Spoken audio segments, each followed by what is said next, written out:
నమస్కారం, ఏఆర్ఎం న్యూస్కు స్వాగతం. శ్రీ మహాగణాధిపతయే నమః.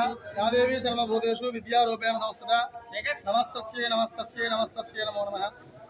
పరమేశ్వర స్వరూపమైనటువంటి సమస్త భక్తులందరికీ కూడా మనవి.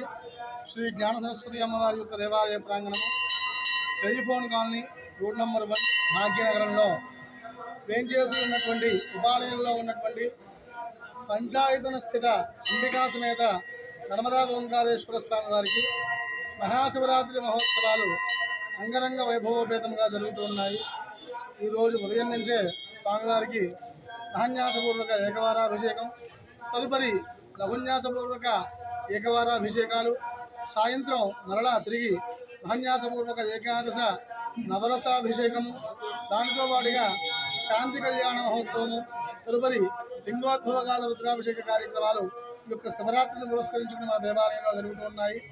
అయితే ఎంతోమంది భక్తులు మన దేవాలయానికి ఈ చుట్టుపక్కల నుంచే కాదు, ఎక్కడెక్కడో గ్రామం నుంచి కూడా వచ్చి మన దేవాలయంలో అమ్మవారికి దర్శనం చేసుకుంటూ ఉంటారు. అలాగే మన దేవాలయంలో విశేషం ఏంటంటే ఈ యొక్క విగ్రహాలన్నీ కూడా మహాబలిపురం నుంచి ప్రత్యేకించి తెప్పించారు. అయితే దేవతామూర్తులు కూడా చూడడానికి చాలా అద్భుతంగా, అంటే ఏంటంటే ఒక కన్నుల పండగగా ఉంటుంది మన దేవతామూర్తులను చూస్తే. పైన ప్రాంగణంలో శక్తి గణపతి స్వామి, అలాగే జ్ఞాన సరస్వతి అమ్మవారు, శ్రీ సుబ్రహ్మణ్యేశ్వర స్వామి వారు, అలాగే కింద ప్రాంగణంలో శివ పంచాయతన పూర్వకంగా నర్మదా ఓంకారేశ్వర స్వామి, అలాగే వేదగాయత్రి అమ్మవారు, దాంతోపాటుగా దక్షిణాభిముఖంలో ఉన్నటువంటి ఆంజనేయ స్వామి వారు, అలాగే వాహన సమేత సతీ సమేత నవగ్రహాలు, అలాగే శ్రీ ధర్మశాస్త్ర అయ్యప్ప స్వామి వారు, మేధా దక్షిణామూర్తి స్వామి వారు మన దేవాలయంలో కొలువై ఉన్నారు. కాబట్టి చక్కగా మనకి అక్షరాభ్యాసాలు కూడా ఎక్కడెక్కడి నుంచో కూడా విద్యార్థులు వచ్చి మన దేవాలయంలో అక్షరాభ్యాస మహోత్సవ కార్యక్రమాలు కూడా చాలా దూరం నుంచి అన్నమాట వచ్చి చేసుకుంటూ ఉంటారు.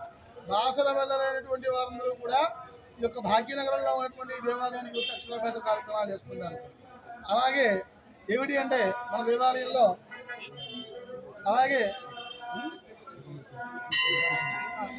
మనకేంటంటే ఈ యొక్క ముందు వరకు కూడా దేవాలయ కార్యక్రమ మహోత్సవాల్లో భాగంగా వార్షికోత్సవాలు, వసంత పంచమి, ఈ కార్యక్రమాలన్నీ కూడా పూర్తయ్యి విశేషంగా అక్షరాభ్యాస కార్యక్రమాలు జరిగాయి.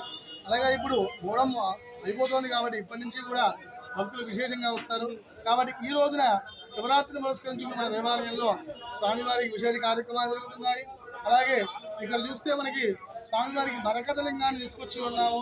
ఆ మరకత లింగానికి కూడా భక్తులతో చక్కగా వచ్చి స్వామివారికి అభిషేకం చేసేటువంటి వెసులుబాటు కల్పించారు. కాబట్టి భక్తులందరూ కూడా చక్కగా వచ్చి ఈ యొక్క కార్యక్రమంలో పాల్గొనండి, అమ్మవారి యొక్క దర్శనం చేసుకోండి, ఉన్నటువంటి దేవతామూర్తుల యొక్క దర్శనాన్ని చేసుకోండి. భక్తులందరూ కూడా ఒకసారి రండి, చక్కగా అమ్మవారిని చూడండి. ఈ యొక్క సకల కామ్యాలు కూడా నెరవేర్చుకోండి. మీ విద్యార్థులు ఎవరైనా ఉంటే తీసుకురండి. చదువులో వెనుకబడినటువంటి వారు, మాటలు సరిగ్గా రానిటువంటి వారికి ప్రత్యేకించి అమ్మవారికి అభిషేకం చేసినటువంటి తీవ్ర ప్రసాదంగా ఇస్తే మాటలు రావడం జరుగుతుంది. కాబట్టి భక్తులందరూ కూడా ఈ కార్యక్రమాల్లో పాల్గొని అమ్మవారి యొక్క అనుగ్రహాన్ని పొందుతారు.